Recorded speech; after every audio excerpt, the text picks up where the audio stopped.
American political system is sophisticated enough to deal with complex issues? No, I believe it's too unethical, and that's where I believe it's going to swallow up itself. And I believe we're going to look around and have mass chaos in this country. Chaos? You're talking about violence? I'm talking about violence, yes. Because white folks are not going to tolerate being out of work. White folks are not going to tolerate being told they cannot own a house. White folks are not going to tolerate being told they can't go to Florida and get them some sun. And that's just what's fixing to happen. They ain't never had to worry about me. Because when I tore up something, I tore up my neighborhood. White folks will blow up the bridge. They will blow up the bank. And I'm saying if we don't look and see where this country is headed, because you have white folks in this country that's never been without a job, that's never been without a good job. When I got a good job, I was surprised. I never expected it. When I found out I was going to college, I was surprised. I was the hero in my neighborhood. It's expected for white folks to go to college. And all it wants, this lifestyle. There's only two people that can survive this country. The Indians will be able to survive it because they ain't never had gas up on them. They ain't never had a thermostat to turn down. And black folks might be able to survive it, provided we can get out all that silliness and stop trying to emulate something that we're not. You keep talking as if something dire is going to happen. Chaos if the economy falls, a revolution if the political apparatus collapses. And yet, I don't see much evidence of that. I see instead resignation, disillusionment, a retreat into self-centeredness, the me decade. I don't see any sense of the flames that might flicker into real change. I wouldn't see it neither if I wasn't watching the economy. And I'm not saying that we were cleaner back in that last depression or pure, but conditions forced me to live next to you as my brother. So I knew what dinner was. I don't know who lived next to me now. I don't know who's upstairs. I don't know who's downstairs. I know one thing, every other person got a gun.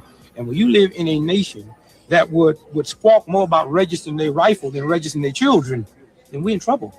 We are completely in trouble. And I think a 91-year-old white woman said it better than anyone's ever said it. And that was this past summer. This white woman in Houston, Texas got arrested for shoplifting. Her picture went around the world. And American sent that woman $25,000. And she held a press conference and said, thanks, but no thanks. I don't need your $25,000. I need you to change the conditions that reduces people like me into shoplifting. And I love that because it embarrassed me. Because that old white woman upset me because if my grandmother was alive in 91 and got caught shoplifting and white America sent her $20,000, she'd have got on TV praising God and talking about what a good country this is. But that woman put it right. I need you to change the conditions that reduces me down. And that's a funny thing because when you get people that's Christians that really believe in God, they get reduced down to stealing, and you lose that thing. And if America is not watching, we in trouble. Do you believe the American political system is sophisticated enough to deal with complex issues? What a remembrance there. Dick Gregory, a consummate spokesperson for the Black community, a consummate friend of the Black press. He did not lie. Welcome to Let It Be Known. I am your co-host, Stacy Brown. Peace and love, everybody. I'm your co-host, Niele Anderson. We have a lot of headlines to talk about today. In particular, today marks the 1-year anniversary of the Los Angeles fires. And so we are going to take a deep dive into that conversation to talk about the state of the city, especially as it relates to African Americans.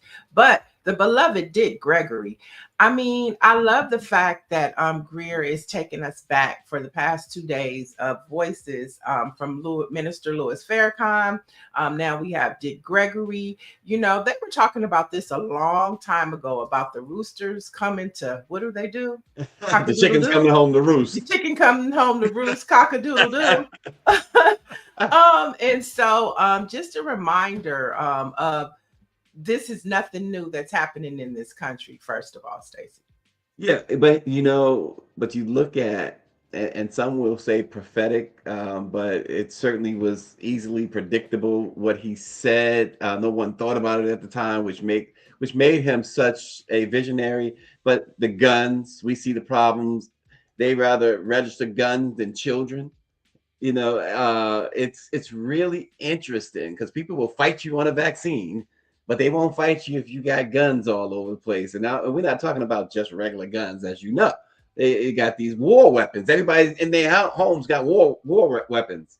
Another thing he said that was interesting to me when he talked about they raised all the money for the white woman. And I thought about how last month that woman at Cinnabon attacked that black man and hurled racial slurs at him. And they raised over $100,000 for her on GoFundMe. So it's like it's nothing new under the sun. Well, and he also had never lied. White folks, we talked about racism yesterday a little bit, but they do stuff. And he said something that I thought was profound in this, that we make Black folks will do it to our own community. We don't do it to you guys, right? It was like, he's so right. It's unfortunate. I mean, we don't want to do it to them either, but why do it to ourselves? But it's unfortunate. But you put us in those little projects and boxes and stuff like that. It's like putting in a prison. Something's going to break out. And it's going to be against each other. That's what they did. Dick Gregory knew what he was doing. He knew what he was saying, and he was very astute. And he, yeah. And I'm so glad that we have people like Dave Chappelle, who kind of walks in that same vein of using comedy to speak truth to power. I hope Greer has another oldie but goodie for us tomorrow. But let's jump into these headlines. Yeah, so Donald Trump, folks, is concerned about impeachment. Why? I mean, he got all the power. He says you got to win the midterms. He's talking to fellow Republicans. We have to win the midterms because if we don't, things are going to be so bad. But he said they'll find a reason to impeach me. He said, I'll get impeached. Are you really concerned about impeachment? Why are you so concerned about impeachment? Well, I know that Al Green, from his first term to his second, is still pushing for impeachment. So keep asking for it and you're going to get it, because on December 11th of last year, 140 members of the U.S. House of Representatives voted to advance Congressman Al Green's articles of impeachment against Donald Trump. So maybe that's why. Maybe he knows that they're knocking and they're coming. If you're doing what you're supposed to be doing, you wouldn't be worried about impeachment. Richard Nixon was concerned about impeachment because he knew he was committing crimes, and he just ultimately resigned. Donald Trump is worried about impeachment because look at the diabolical stuff that he's done, and that's why he's concerned about it. And it's so funny. He said the quiet part out loud. He again said that, well, we're just going to have to declare martial law, where there will be no, and this is his words, well, there will be no elections. How long have we been talking about this? Right, forever. So I'm sure we'll talk about it more. But in this next story, 1 year after the fast moving Eaton fires, which we'll talk about a little bit later. But right now, I want to talk about a federal judge has denied Congress member LaMonica McIver's bid to dismiss a federal assault charge based on legislative immunity. This is the third time, Stacy, that her plea to have it dismissed has been rejected. Now, U.S. District Judge Jamil Semper's ruling enabled McIver's prosecution to proceed closer to trial. Now, she has pleaded not guilty to the charges. She assaulted and interfered with immigration officers at a New Jersey detention center during the congressional oversight visit they had with two other lawmakers last year in May. And remember, if you recall, this is when Ras Baraka was arrested and they were trying to check on him. And as you see the brawl there, she's a lawmaker. And, you were just talking about Donald Trump and all of the BS that he does. And she's a lawmaker, and they are still dragging this Black woman through possible prison time. Yeah, and the U.S. The Attorney General for that district, Assistant Attorney General for that district, was removed because they found that she was illegitimate, Trump appointed, whatever her name. I don't, her name is really not important anymore. But this is all ridiculous to the nth degree. Mm-hmm. This is ridiculous, for sure. The outlawing of free speech in America is in full effect. I see Austin says we need control of both the House and Senate to ensure he is impeached and removed from office. But free speech caught on camera, the arrest of a preschool teacher protesting U.S. actions in Venezuela. It's continued to grab national attention. The arrest of the 22-year-old Jessica Plichka, or whatever, how you say her last name, following a downtown Grand Rapids street march, has gotten a lot of social media attention and disappeared in news outlets, including the Daily Beast, which reported about the Daily Beast has been on top of these things of all mainstream outlets. They are unbought and unbossed, the Daily Beast. So that's why when I look at other outlets that's outside of Black news, it's the Daily Beast. But they have been all over this. They, you know, what happened there was that she gave this scathing television interview about the kidnapping, as she said, of the Venezuelan president and the bombing of Venezuela. And the moment she ended the interview, they took her in handcuffs. So there you go. All of the norms and the liberties that we have, you know, we can't, you know, just take them for granted anymore. And I'll just leave that at that. We can't take any of our liberties, the Constitution, our rights. The only thing that you can guarantee is the Second Amendment under this administration. And you are not lying. Oh gosh.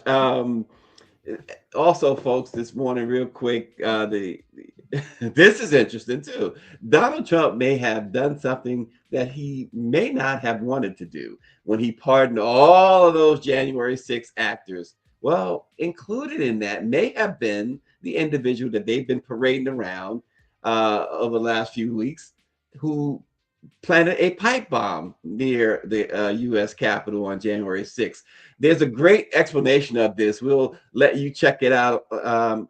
Hate to send you somewhere else to check it out, but Politico, because remember, here's the thing. Donald Trump issued a full, complete, and unconditional sweeping pardon for all things related to January 6th. Those were his words, what he did. They arrested this young man for planting the bomb. And there's a great explanation from a great legal mind at Politico that tells you that what's going to happen and what should happen legally if he's convicted or at his sentencing. His lawyers will present that he's been pardoned. And the Trump administration has been parading this around. They did the victory lap with this and that. Well, folks, this guy is on trial using taxpayers' money, when really the trial will mean absolutely nothing if the law, and again, the big point here, if the law is followed.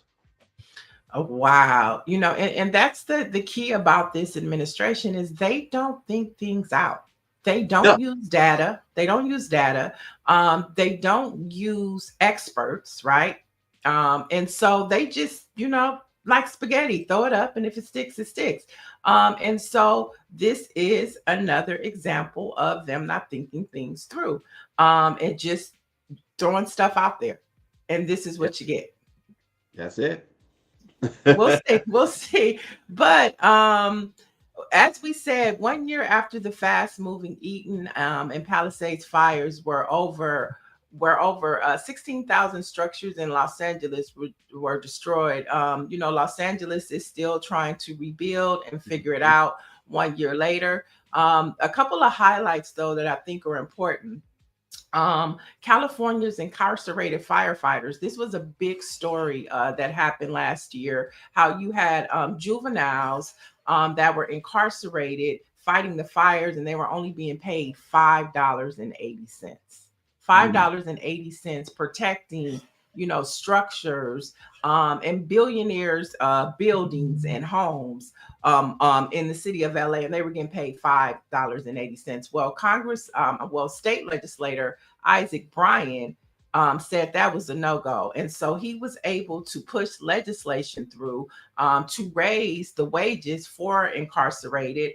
And so that was a victory that came out of that. And then another story that I want to bring up was from UCLA, where they created a study that said that Altadena's Black community was disproportionately affected by the Eaton fires. And the study showed that systemic inequalities and redlining practices contributed to fire vulnerability and its impacts. And so today on the Eaton fires, which affected Altadena, which is a huge African American community here. And so we're going to have some important voices here from LA joining us. And the first one is Dr. Melina Abdullah, who is the co-founder of Black Lives Matter Los Angeles, Black Lives Matter Grassroots. Good morning, Doc. You're muted. Good morning. Good morning. Thanks for having me. For sure. Now, we have one of your colleagues from KBLA, James Farr, joining us to talk about the fires as well. So before we get deep into the conversation of where Black LA stands with these fires, I want to jump into another story that is trending here in LA. You have the social media popping, Doc, about this article you wrote entitled "I Used to Love Her," which is about Black leadership and Karen Bass. And so we're going to have that article up on BlackPressUSA. So everybody that is watching, you can, after this conversation, you can head over to BlackPressUSA to take a deeper dive into the article. But Dr. Abdullah, I want to talk to you about why you decided to write this article that pretty much criticized Mayor Karen Bass. Well, I think I framed the article, and thank you for that. I framed the article by saying that my love for Karen Bass is not theoretical, that I met Karen Bass 30 years ago when I first moved to Los Angeles, straight out of undergrad. I worked in youth services, and her organization, Community Coalition, was really, really important. She was somebody that I considered a role model. I learned from her that the safest communities are the communities with the most resources, not the most police. Community Coalition is the largest local nonprofit in the country. And it was really an incredible learning experience, kind of dealing with her and being a friend to her. Mm-hmm. Our relationship continued to grow. We had dinners and she's helped my children. I've talked with her about personal issues, and I won't get into too much of it, but she's been through some things in life that I was there for her around as well.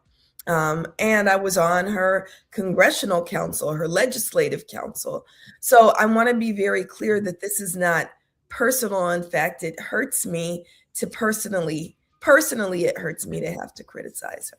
But as someone who organizes on behalf of Black people in Los Angeles, I felt compelled. So what we've experienced here under Karen Bass's mayoralty is the reduction in services to neighborhoods like mine. And we don't live too far apart. I live off of Crenshaw Boulevard. And we have less services, fewer services. They're cutting back on departments that offer services. They're furloughing city employees. We're in one of the worst budget crises in the city's history. And at the same time, the mayor is increasing funding for LAPD. At the same time, she's given raises to police. And as she's doing that, what we realized last week or a couple weeks ago is that we've had a 70% increase in police shootings here in Los Angeles. We have had one of the worst years on record since 1992 in terms of police violence. And so for Karen Bass to abandon and really betray those progressive values, we just I couldn't sit and be silent about it. So it's not personal, but it is a calling in around the betrayal of not only progressive values, but Black community by trying to really appease the Los Angeles Police Protective League at a cost of Black life. Dr. Melina, you have taken great pains to say it's not personal, but I mean, as the co-founder of Black Lives Matter Grassroots, and how you've explained this, it has to be personal, right? In some ways, and with that, have you guys? The last time we spoke to you, I did ask you about reaching out to her or have you spoken to? I think I asked you the last time, but has there been any attempts lately to try and have some sort of conference with her to sit down and understand? I mean, it may not be understandable why she's adding more police, why she's giving police raises, and why she's not following what, as somebody put here, when she was in Congress, she did good work. Why isn't that translating to her beloved Los Angeles? I think there really is an effort to, and she did get the endorsement of the Los Angeles Police Protective League. Yes, there have been numerous attempts since the moment and even prior to her coming into office. So when she ran, when she was running, she expressed that she intended to do some of the things that she's actually done, which is spend more on police, even though the LA Police Protective League spent millions of dollars to support her opponent and block her mayoralty, right? She kept kind of signaling that she would do favors for police. So we had here in this house, we had an abolitionist conversation with her in the backyard with 20 of our folks, right? And since then, repeatedly, we've had conversations, some of them public, some of them private. Niele knows that every single year since she's been in office, we've presented what we call the People's Budget, which is a survey that's completed by more than 60,000 Angelenos that shows that Angelenos, Black, brown, Asian, white, want to invest in things like after school programs, housing, mental health resources, and want to divest from 3 areas: police, prosecutions, and parking enforcement, right? I call them the 3 Ps. And every year, Angelenos say this by the thousands. We present this data. Our scholars present this data. Scholars from UCLA, Azusa Pacific, Stanford present this data to her. So yes, we reach out and reach out and reach out. And one thing I'll say that we have is we have access, but that access is not translating into her policies. I want a subject not to get lost, because everybody's talking about this. I used to love her, a letter to Karen Bass, but you also say, and the Black political class. So what do you mean by that? So this latest round, when Karen Bass went to city council, because the process is Karen Bass, the mayor presents a budget proposal, and then that proposal has to be approved by city council. So what happened most recently a few weeks ago is, after raising the salaries of LAPD, which already have salaries, the average compensation, total compensation package for a cop is more than $250,000 a year. So they're not broke, right? This is the total package, not the salary, total package.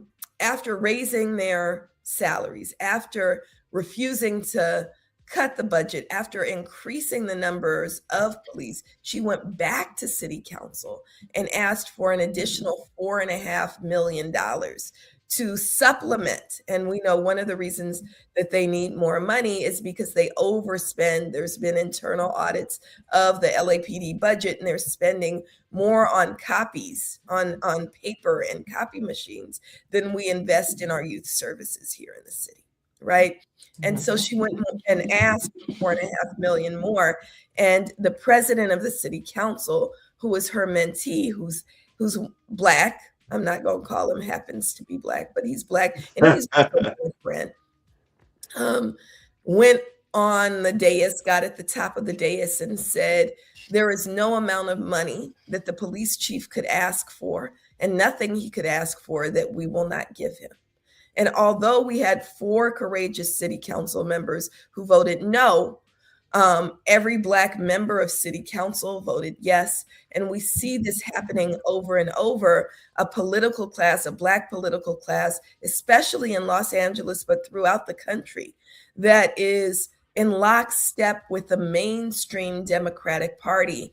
And that costs regular Black folks. So you have a Black political class that refuses to invest in reparations, that refuses to invest in youth services, that refuses to give raises to the intervention workers that actually do the hard work of lowering the rate of crime, because crime is down in every major city, especially Los Angeles. And so this is an open letter, yes, to Karen Bass, but to Muriel Bowser, to Marquise Harris Dawson, and to all of those who are kind of playing politics with Black lives.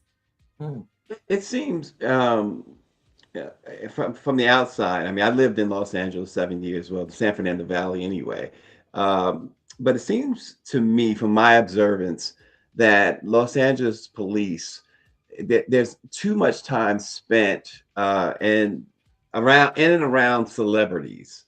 The resources are misplaced there. Celebrities can afford their own private security, but it seems like Los Angeles gives a priority to celebrities. I don't see that in New York. New York has perhaps as many celebrities as Los Angeles. I don't see that with the New York Police Department. Is that an issue?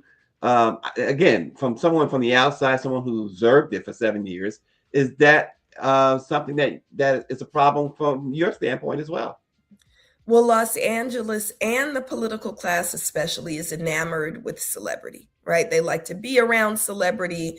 They get all up in a frenzy when celebrities come to City Hall. So yes, there's that, but the primary issue is not that. The primary issue is that when we look at what's bankrupting the city, it's actually, there's a cycle where there's an overinvestment and overspending on police who then abuse community.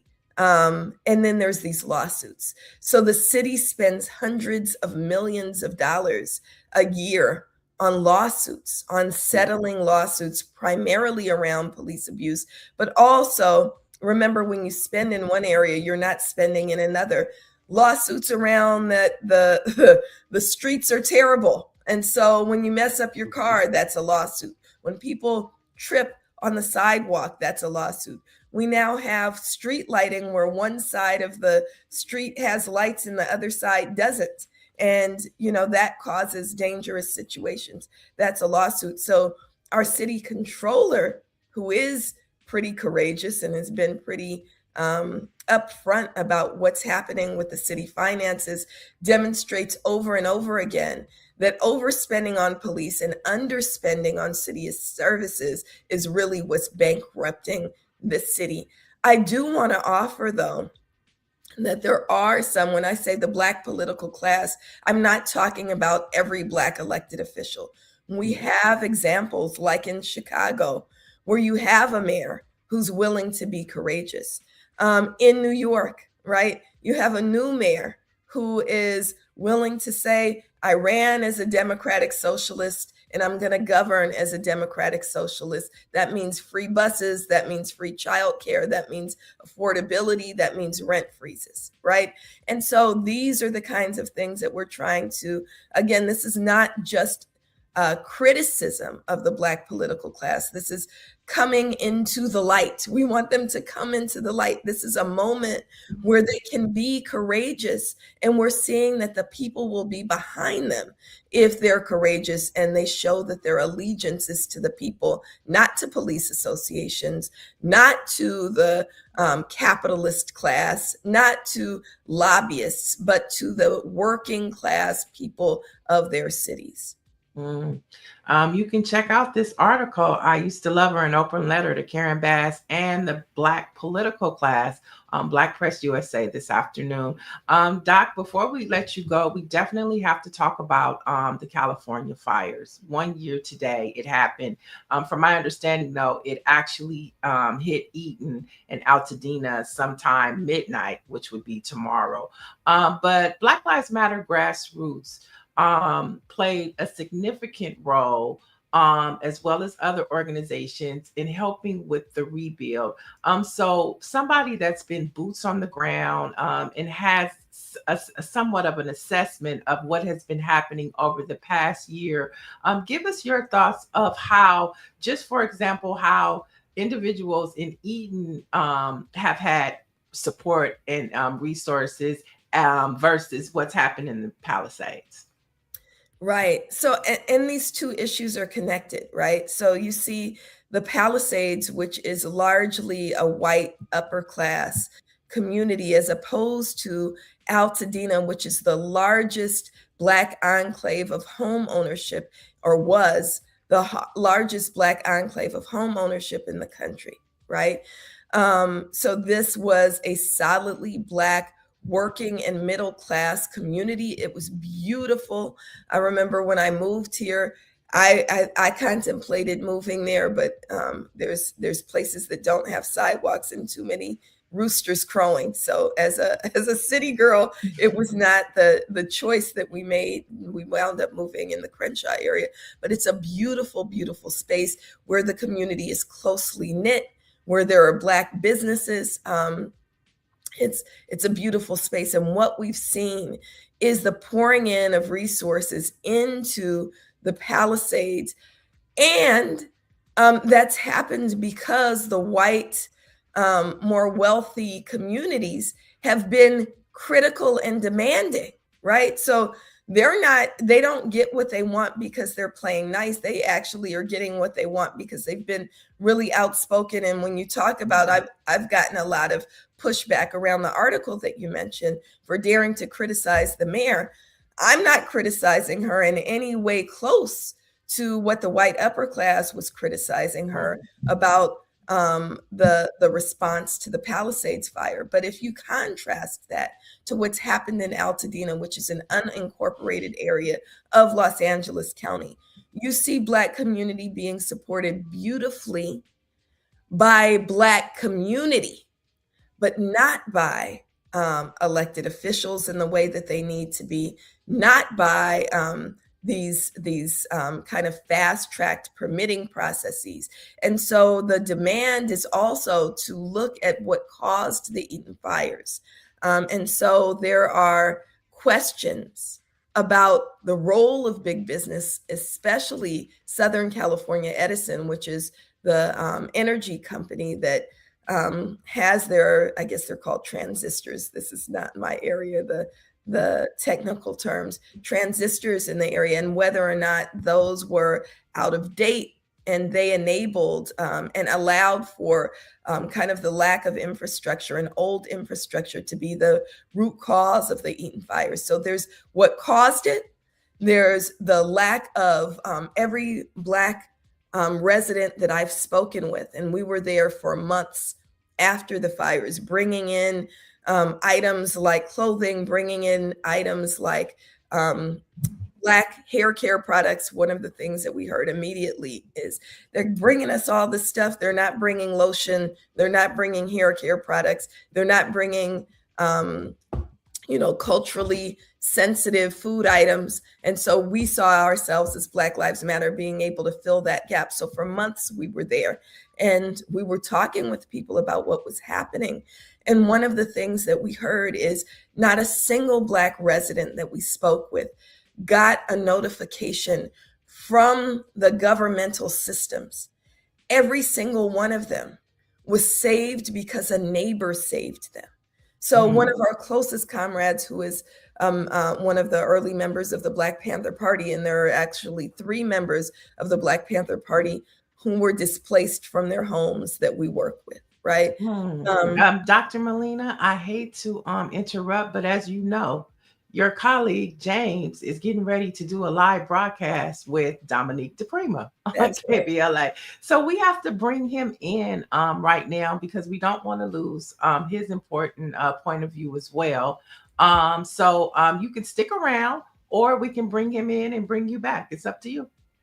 I'm happy to do whatever, and James can speak much more to Altadena than I can. Thank you to him for connecting Black Lives Matter grassroots and pulling us in and telling us where we would be most useful. Grateful to him. All right. Thank you so much for joining us. And everybody be sure the article is up, Doc, so people can go and read it right now. You're welcome. All right, loved ones, we're going to bring in right now. He is the host of KBLA's Conversation Live, Altadena Rising. Welcome, James Farr. Thank you for joining us this morning. Good morning, Niele and Stacy. How are you?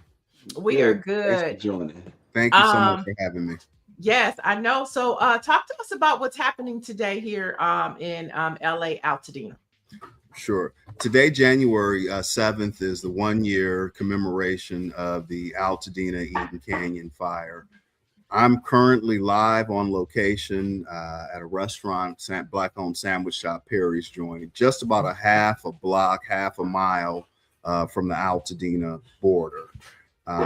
This time last year, this community was experiencing hurricane force winds, roughly about 11 hours from the ignition of the fire, which took place about 5 miles to my east in the foothills of the San Gabriel mountain range. We know now that the causation of that fire is a result of negligence from Southern California Edison, a utility pole that was decommissioned over 50 years ago, remained in the ground, re-energized, and ultimately burned out an entire community. So right now we're preparing to go live on KBLA Talk 1580, First Things First, with Dominique DePrima, 3-hour broadcast where we're talking to impacted community members, fire survivors, the heroes and sheroes who have, as you just mentioned, Dr. Abdullah and so many scores of others that immediately descended into this community and provided some very much needed relief. Recovery is still on the horizon. Folks here need resources and relief. Wow, resources and relief. The folks that you've talked to already today, yesterday, the last few days, as to run up to the year anniversary, what's the mood in a nutshell? For some, it's been the longest January of their life. You know, from January 7th to January 7th today, it has been like a perpetual cycle. I think the best way to describe the immediate feeling is angst, anxiety, certainly uncertainty. Many of these folks are still displaced. Thousands are still displaced out of their area and their homes. And so folks are having to continue to just adjust to, you know, what they ultimately didn't sign up for, which is a new normal. It's hard though, people. I can't understate. Right. I think about the elders, right, and being disoriented. You know, things that once were familiar. You've been in your home 30 years, and in some cases, I've talked to some that have been there 60 years. But these are generational houses and communities that have established. Black folks that have plant their deep roots in this community, going back over 100 years in some cases, and to have all of that in a matter of hours gone. And that's so infuriating what you just said when you consider that what you just told us about what started it. I want to go back. Right. I want to go back to that because you brought up Southern California Edison, and I don't know, for the Let It Be Known family, you know, KBLA and Tavis Smiley have been pushing Southern California Edison to talk to the community. And I know that they flaked several times. So where is that conversation at with leadership at Southern California Edison right now? So we endeavor to be a bridge, if you will, right, to help foster communication and dialogue with community in a way that we felt would be most beneficial to those that are impacted. Unfortunately, and I think it's important that I point out, the Chief Executive Officer, Pedro Pizarro, has a fiduciary responsibility, not to the customers, not to this community, but to shareholders. So this is simply profit over people. This is mitigating against damages. And in fact, the compensation fund that they're offering impacted fire survivors is really the people's money. You pay us a kind of a service fee, tax fee on your utility bill monthly. So the money's already there. What Edison is aiming to do is to pay people pennies on the dollar, somewhere between 50 and maybe 70 cents if you consider that fortune, right? But they sell it like they're intent on making people whole. That's not the case. Wow. And let me just be clear. Southern Edison is a government authorized entity. It's not a government entity, but it's No, government authorized. I said government entity, not you. No. I'm just clarifying this. Yeah, exactly. They're a private company. They're a private company, but government authorized. Yes. They handle your lights and your power and stuff like that. But let me ask you this. The insurance, we heard a lot about insurance. We heard a lot about insurances not paying claims or cancellations of insurances. What is the latest with that? So many companies have began to pull out of Southern California in general. That was prior to the fire. In fact, there were some very notable cases in the days and weeks before the fire happened. Let me just pivot here. The National Weather Service issued a high wind warning 7 days before this event happened. We have legislation that has been put in place by former Assembly member Christopher Holden that would call for these utility companies to basically de-energize the lines when winds get up to this certain point. Back to folks and what they're experiencing with insurance. Some folks are underinsured. Some folks had no insurance. Most people didn't have enough insurance that would be sufficient to rebuild. But most importantly, I think, is their assisted living expenses is what a lot of people have in their insurance policies. That only lasts a year. Depending on the other policy you have, it may last up to 2 years. But what we're going to see very shortly is people still paying mortgages, people having to pay rent to be somewhere. Those resources are running out quickly as of right now. Wow. I know you have to go because you have to get ready for your broadcast, but I mean, I've been watching your page. I've been watching KBLA, Tavis Smiley. Have you guys been able to finally land that interview with leadership at Edison? No. They completely, after making a remark that the first event we were hosting 72 hours prior to that, they pulled out, making comments like they thought it would devolve into a Jerry Springer show. No, we have not found a meeting ground or a happy medium.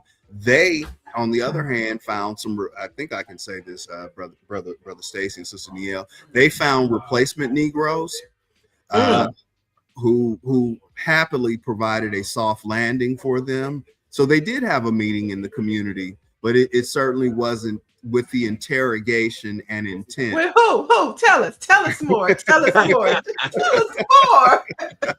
James said he's told us enough. They had it at First AME Church in Pasadena. There you have it. Okay. That's not an indictment on that pastor or that church writ large. But what it is they did find some replacement Negroes who were comfortable with the proximity and the photos. All right, so we're gonna let you go, but we definitely want to have you back. But most importantly, let it be known, family, James hosts KBLA's Conversations Live, Altadena Rising. So he talks about this every week. So tell us about your show, how people can tap in. Show airs on KBLA Talk 1580 Saturdays at 10 a.m. Pacific time, and on Sundays at 11 a.m. We are the show of record, and we are chronicling this devastating and deadly fire for the nation. And so we've done weekly episodes for the last maybe 50 weeks. We've been on top of this story. So it's single subject assignment for me. I think I have a pretty good sense of where. I'd say so.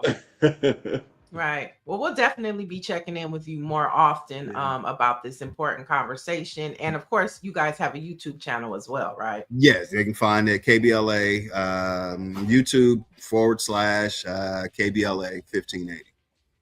Thank you so much for checking in. Have a great show. And of course, let it be known, after we finish, you can head over to KBLA's YouTube channel and they'll be live for 3 hours talking about the impact and the devastation of the Eaton fires. Absolutely. Thank you. God bless you guys. Thank you for having me. Thank you so much. And before you get to your topic, there is a little bit of a breaking news I want to share, Niele. They are poking the bear. The United States has launched an operation, and they have just seized a Russian flagged oil tanker in the Atlantic, and Russia is extremely unhappy. We'll have more on that later tomorrow on Let It Be Known. But just so you guys know, the news is coming in that the U.S. has launched an operation just within the hour to seize a Russian flagged oil tank in the Atlantic, and Russia has immediately hit back saying that they are not happy. So Donald Trump continues to put us in danger on the international scene, and the Venezuela 7 attacks within the last year that the U.S. has done, and now they are poking the big bear, Russia. So we'll see what happens next. Yeah, I mean, like it or not, who say what they say. I think we have entered World War. You said that, you said that right away. Yeah, I really do believe that. But let's head down to Georgia because we got a whole lot more shit going on in the United States. He talked about America. What?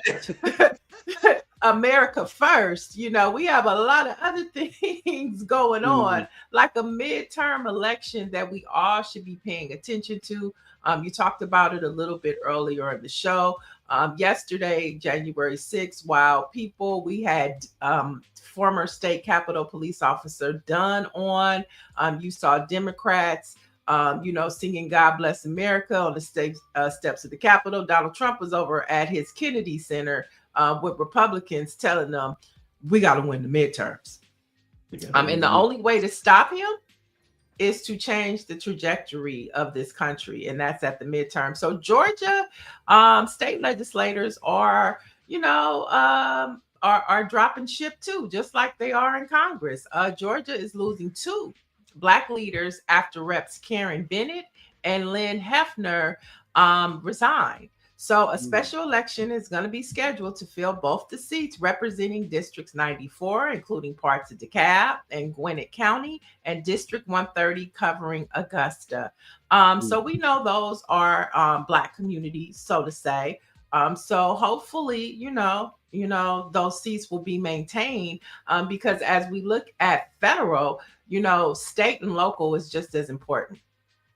And we'll have more conversation about why tomorrow as we head to Texas. So people not just in Congress but on state levels are just tired, drained. Politics have become so toxic, Stacy. Yeah, in a huge way. And by the way, RNG, he did comment when Dr. Molina was on. He's not happy with Dr. Molina, to say the least, Niele. He says when she was saying she is not criticizing the mayor, she was doing what he says elite whites were doing. He said he tuned out. He says white people dogged out Dr. King, so miss me with what white people are doing and saying. I think he has a problem that she has gone public with her apparent dislike now or disapproval of Karen Bass, and that unfortunately it happens. I mean, and I think she brought up a really good point as it relates to what the Palisades did to Karen, but they got the resources, and I think that's the bigger point, is that when white folks do it, they get the resources. But when Black folks do it and bring up, concerns, I'm not saying right or wrong, but, I think those are legitimate concerns that she articulated very clearly. Why not speak up about them? And especially if you've done it in private. I've been in those private meetings, That's what I'm trying to pull out of her as well. Yeah, there have been, Karen Bass shows up. Now, make no mistake about it. Karen Bass is not afraid to show up and take meetings and have conversations, unlike the president of Edison. She's going to show up to those hard conversations. But I think after so many conversations and then there's just still no action, that's where the problem happens. And then you have to also, this was another time. This is when Dr. Melina Abdullah went to a debate that Karen Bass had while she was running for mayor. And Melina was not allowed. They told her not to come. She came anyway. She was sitting in the back, though, very quietly, and they removed her. And so there is this thing to where, you know, you can't be critical out loud about Black leadership. But I mean, you've done it with Merrill Bowser. You know what I'm saying? Listen, So, I have no problem with being critical, especially if I believe that I have grounds to be. I have no problem with that. And I think that, and this is no indictment on RNG or no indictment on Dr. Molina, but I just believe that we are often too silent, too quiet when it's our own. And I think that's a mistake. I think that you don't want to bring white people into the equation. I get that part, but you know, when folks, we get into the habit when it comes to our politicians, when it comes to our celebrities, that all we want to hear is the nice stuff, the good stuff. You know, we don't want to hear the truth or what we know to be the truth, and maybe you don't know it to be the truth.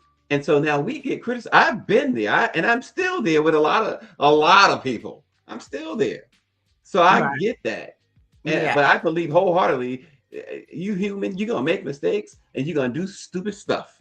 Right. Shonda says the question Dr. Abdullah never answered was, did she attempt to make contact with Mayor Bass privately before the letter? She never answered that And question. Shonda is correct. I don't know about that, but I know that since Karen Bass has made mayor, they have had public conversations and quiet conversations about the topics that were in that op-ed.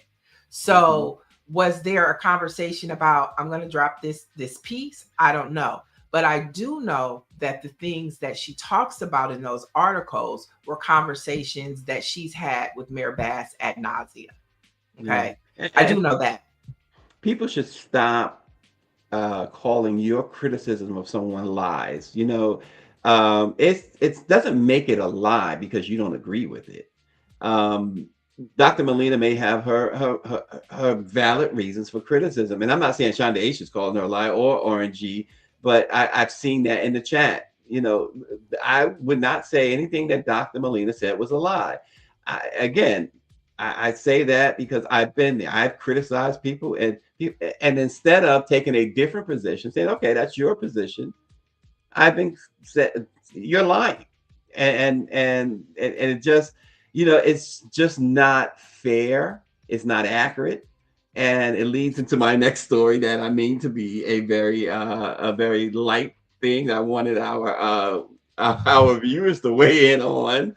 But We're I not want to there say yet. something. We're not there yet, Stacy. Oh, okay. But I also want to Okay. say this, that I think that when we're talking about local politics, like Dr. Molina is there. She's on the ground. She's interacting, right? So it's like me coming in. I might, I might like the way that your mama cooks gumbo. You know what I'm saying? But if nobody, you understand? I'm not coming. That's my point, Greer. I have a different opinion about it, right? But I'm not going to tell if somebody throws something on the ground, the floor in the house, and say she always do such and such and such.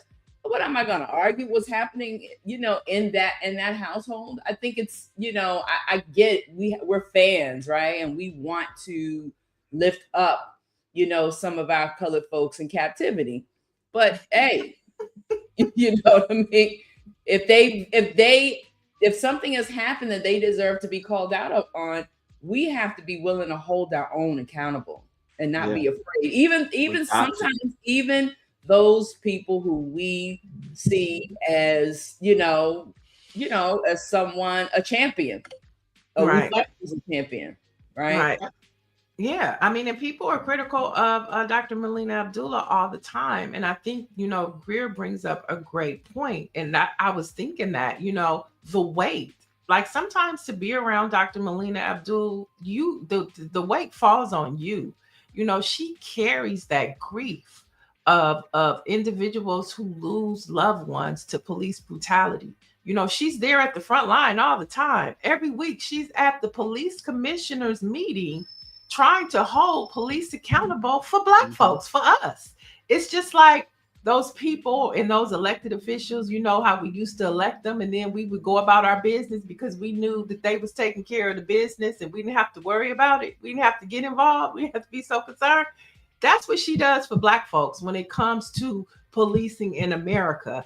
You know, opening chapters, you know, supporting organizations that are on the front line, making sure that police treat Black people properly.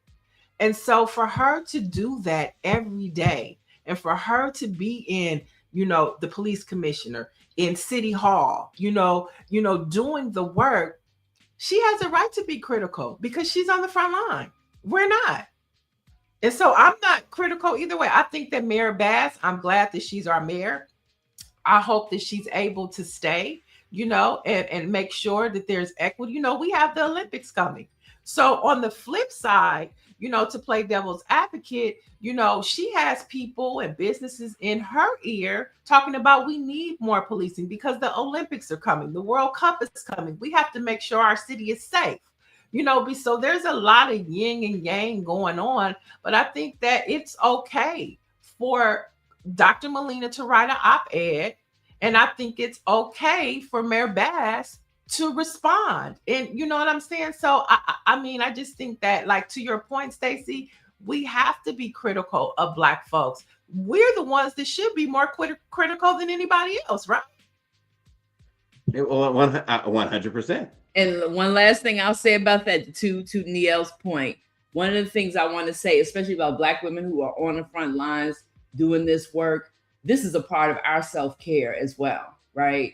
This is a part of our self-care. You know, we have to have some place to be able to put this stuff.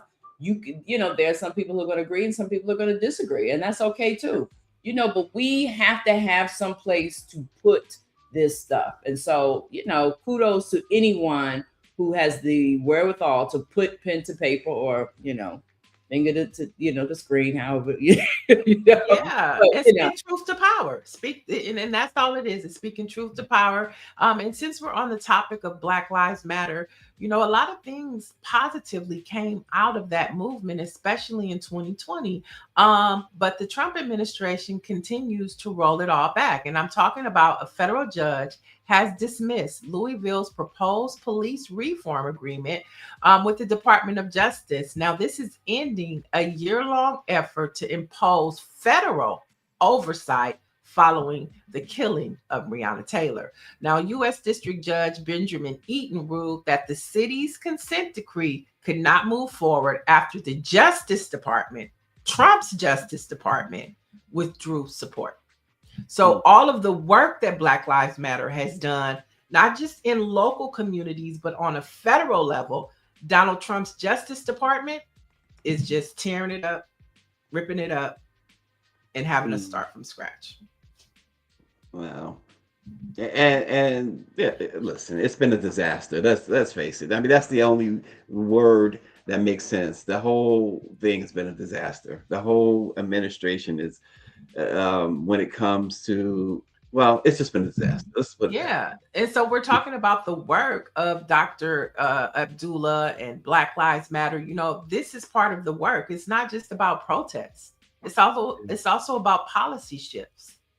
And so I mean, this is work that civil rights attorneys, Ben Crump, Lee Merritt, Sue Ann Robinson, this is the work that they have been doing. Yeah. And the Justice Department is saying, no, we don't care. Black lives, what they're telling us is Black lives don't matter. Yeah, it's a continued transcript.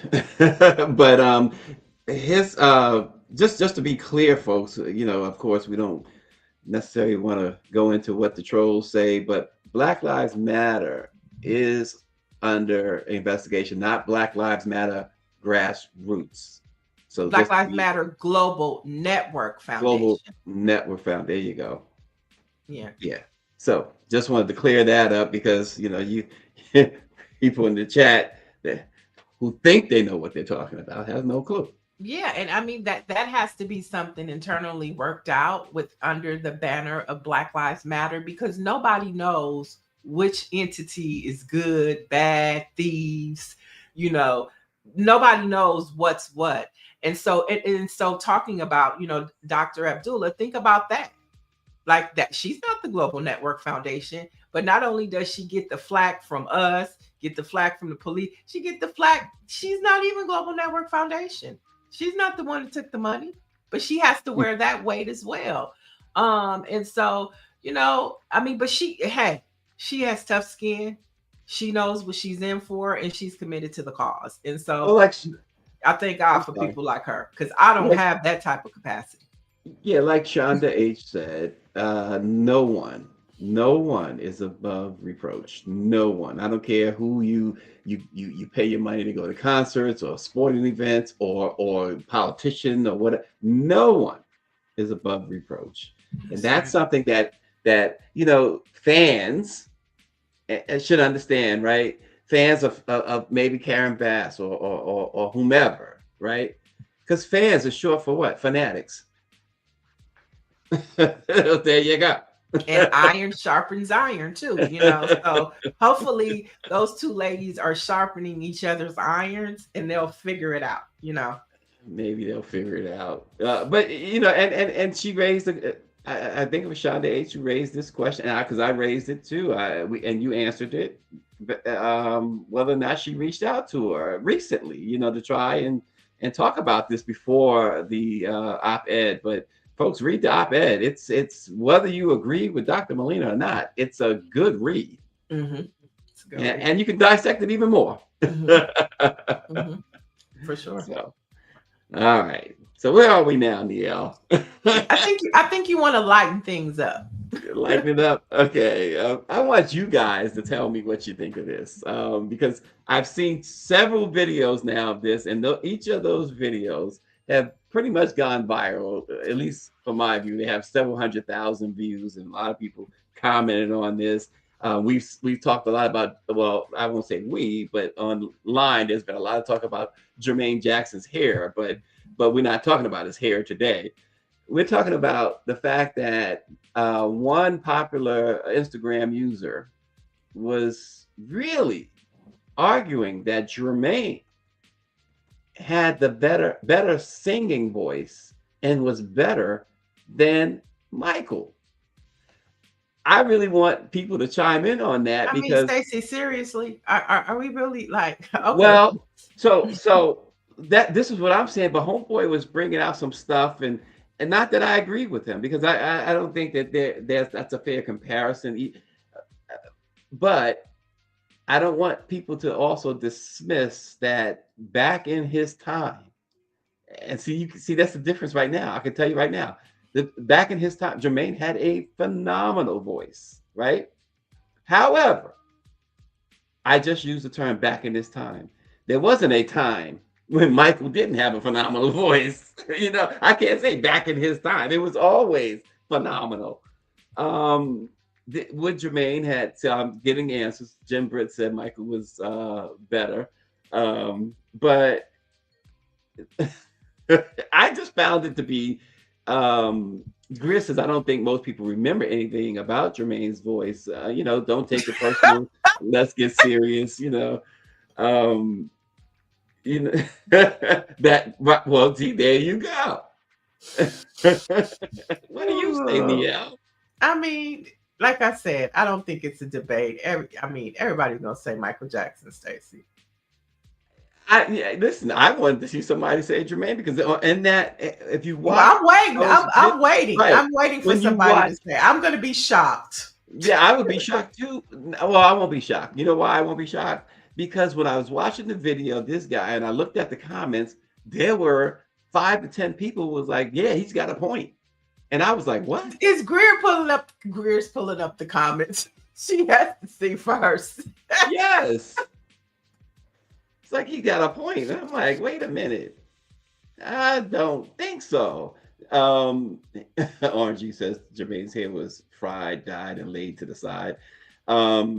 That's Somebody his did that. biggest talking point. Nobody is talking That's the about only. Right. Jermaine's voice. It's They're true. talking about I was his. surprised. There are 3 videos, right? I was surprised that that was and maybe because people are smart these days with social media, because everybody's talking about his hair. Maybe these folks decided to talk about something else about him, knowing that it's going to get the attention.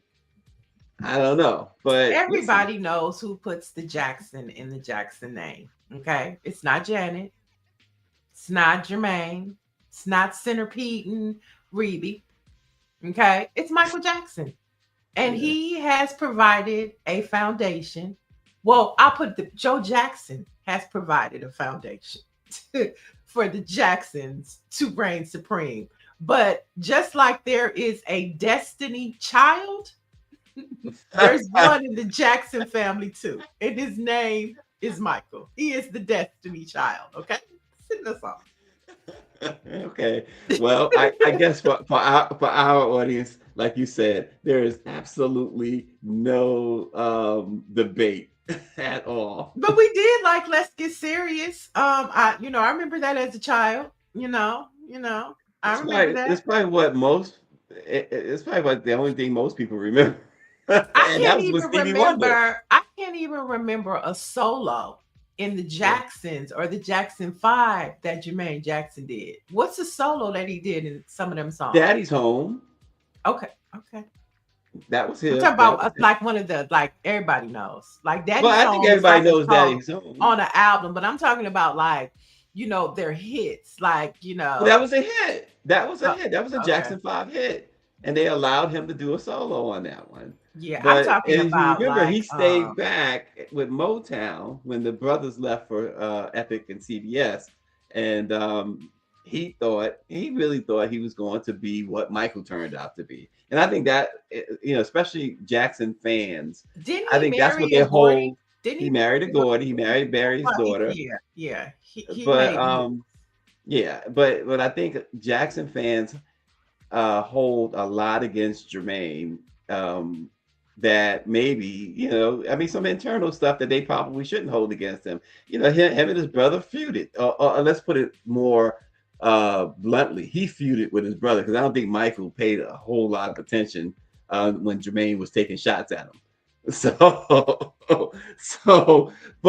And the Jackson fans are very unforgiving people. And Jermaine has caught the wrath of Jackson fans, but he was an integral part of the Jackson 5. I wonder what Michael Jackson's tribe would be like. Beyonce has the Beehive, Rihanna has the Navy. What would Michael Jackson's tribe be called? Fanatics. They just fanatics. They are these people. They've are been called fanatics, right? Because we Right. didn't have all these. We didn't have social media, so we didn't have these terms before. But past the Beatles and say Elvis, The Moonwalkers. Somebody put the Moonwalkers. I like that. That's a good one. When you talk about fanatics, these people, they fell out. They cried. They passed out. Right. Let me tell you something. There was a whole group. I've never seen people cry like that. And pass out. There was a whole group of people from Europe who moved to the United States for the trial. They got jobs at Costco and other places just to support him during the trial. These are fans. Those are Moonwalkers. Fanatics. We have officially crowned, thanks to MBI 8905. They are officially known as the Moonwalkers now. I'm a Moonwalker. You a Moonwalker? I don't know if Try I to Moonwalker. I try. but I got some of my family. Some Moonwalkers in my family. You got some moon. Yeah. Wait, Greer, did you? Right, as Greg said, Greer, did you have a poster or a button? I had the buttons. Yeah, I I had the posters. But who did it? I made my own Michael Jackson buttons. You know what I'm saying? I had the poster of him in the yellow. Remember him in the yellow? Right. And he had the So who had Jermaine's poster? Well, see, let me about Jermaine. No one is talking about Jermaine. Listen, let me give you some insight. Let me give the audience some insight. Stacy was Jermaine's boy. His look, and he was the lookout dude, right? So he gonna always cap for Jermaine. That's what it's about. That was his boy, his man's, and 100 grand. I'm telling you, like that was his man's. They was in the street with Eddie Murphy in the middle of the night, you know, looking for transvestite, you know, moonwalk. Girl, okay, that's enough. Listen, Eddie can drive. Yeah, the moon, we have officially, like, nobody wants to talk about Jermaine. You know, the biggest headline he gonna get is that hairstyle. Okay, he was on TMZ last week and he was telling them how he did it. He put the gel on the side. He told us how he got that look. You see that he was on TMZ telling them how to do that. On TMZ, he was on TMZ telling them how to Lord. do it. That's why he's populating, because of that. So yeah, but we talk about that. Because the guy, no, he was asked a question. It wasn't like it wasn't about. They didn't interview him about the hair. They said, "How do you get your hair like that?" And he went into telling them about his iconic look. You know, but it's not iconic. Well, it is iconic for him. He is going to be forever known as Helmet Head. It's iconic. But trying to bring some levity here, y'all. That's all. But okay, so one thing we have accomplished. Use somebody else next time. We have accomplished that Michael Jackson's tribe are now called the Moonwalkers. Okay, you're a Moonwalker. I'm a Moonwalker. Let's moonwalk. Let's go watch Smooth Criminal. RNG wants all. He wants all the trouble. He wants trouble. He just wants us to talk about some scandal. He needs the tea. He says. Hilarious. But let's talk about, since we're talking about pop culture, Mary J. Blige is back and has expanded her relationship with Lifetime with a 3-picture deal to include 3 original films inspired by her music. You know, she did a great job with her first installment of Real Love. So now she's coming back, and her first project is set, and it's going to be called Be Happy. After her song Be Happy. And it, of course, it's titled after the 1994, which was her second album, My Life.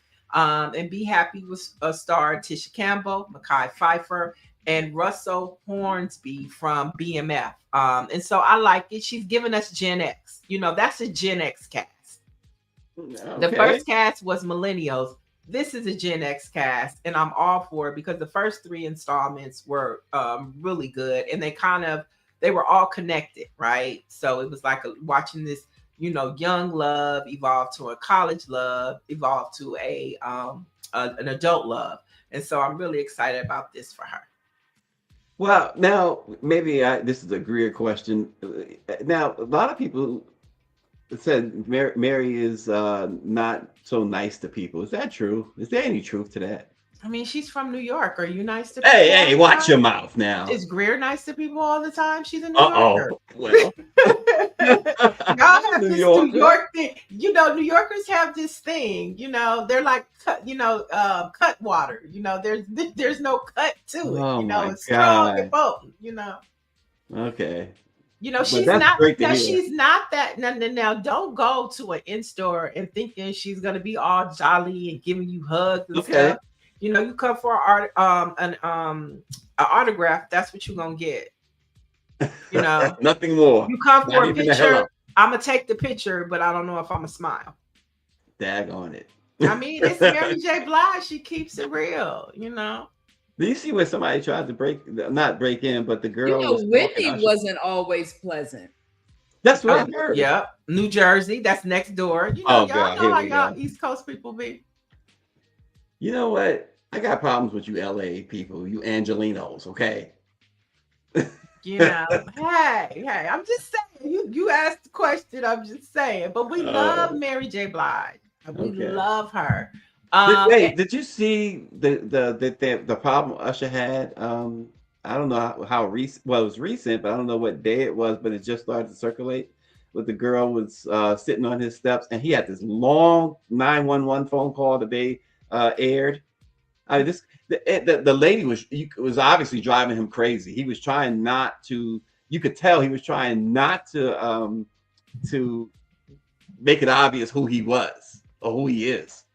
And she's asking him all these questions. He's like, and he finally goes like, you know, I maybe this girl is just a fan or something. You know, the girl sitting on his steps, and he says he's in a gated community, and it's crazy what people do with these fans. The stalkers, and then he was probably afraid that this girl would do some harm. Yeah, oh, okay. I have to get some details about that. Yeah, Did she get arrested? So the cops did eventually come, and that's when the video finally cuts off, or the audio cuts off, because the 911 operator asks him or tells him there should be 2 officers outside now. Do you see them? And he apparently takes a look outside, and they are there. He says that, you know, there's cameras all over my home, and but he's kind of muffling his voice. You could tell he was doing it intentionally, because he never states his name or anything like that, and he was trying to keep himself out of the news. But here we are. Well, on a good note, yesterday we told you about the Congressional Black Caucus Foundation internships that are open. So today we're going to tell you about what's happened in Chicago and our former president, Barack Obama. We have a message to play from him. Greer, can you play it? If you're in Chicago, you're definitely going to hear this message. We wanted it to be more than a building. We wanted it to be a living, breathing testament to what's possible when a community comes together. A place that reflects the heart, the spirit, and the pride of the South Side of Chicago, the community that made us who we are. As the center gets ready to open its doors to the world, we're looking for folks to join our team.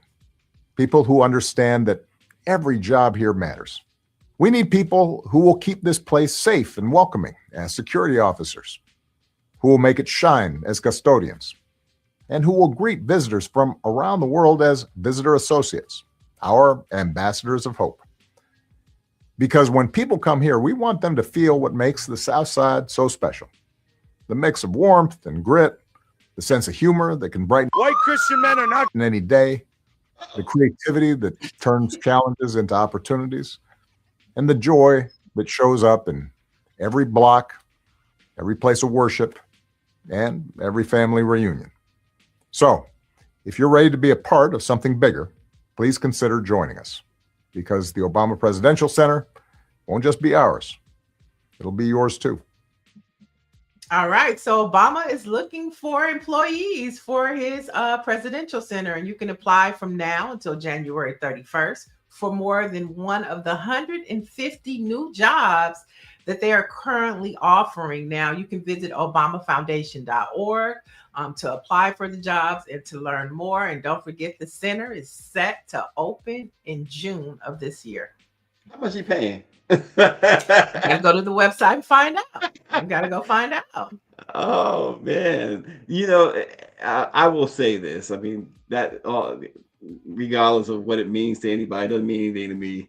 But I will say this: it is refreshing to see, and I don't care if it was who would have it been. It could have been Reagan, it could have been Clinton, it could have been Bush, or whatever. But it's refreshing to see. It could be Trump, a president, do what he's doing right there in that video. I mean, normally, you know, they just put advertisement out or whatever, you know, but he's giving you that welcoming personal touch and taking the time to do that, even the thought, you know, to say, you know what, let me do it. I think that is so cool. You know, people know I'm not a big Barack Obama fan at all, but I think that was extremely cool.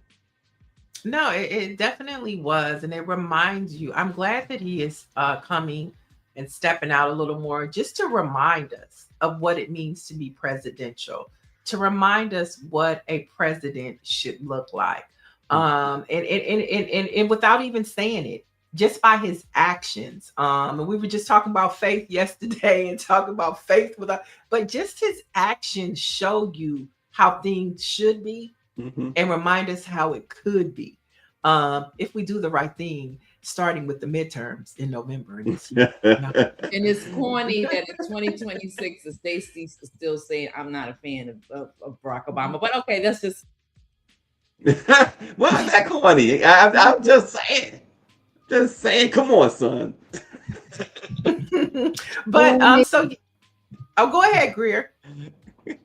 Oh, she said no. Never We mind. need hear no more. RNG says New Yorkers are horrible anyway. He says when it comes to being friendly and nobody speaks English in the 5 boroughs, he says, yo, son, yo, kid.